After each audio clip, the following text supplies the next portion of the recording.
Comienza o dia com meditação cortico e poderoso. Awe Dios que papo medita. Presenta pa Nairalyn Felicia.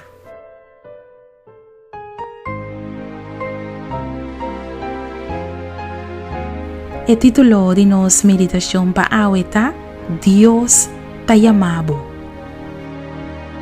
Quase seguro, Abraham lo estava cómodo com sua família, teco o dia que Deus a chamou. E ora que Deus chama nós não por distrair, nós temos que obedecer e voz de sua chamada, mesmo que Abraham a obedecer. Ao Deus que, para nós meditar, riba Gênesis 12, versículo 1.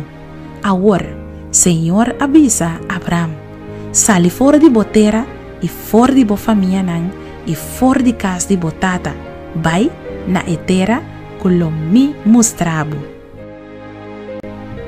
Apreciado amigo e amiga, Deus nunca te chamado para perder tempo.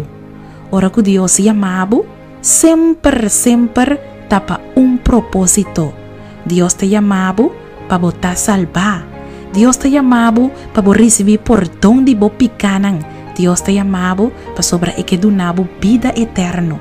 Deus te chamado para ter uma relação com Ele. E Deus te chamado para pai e iba a verdade de evangelho na outro nan.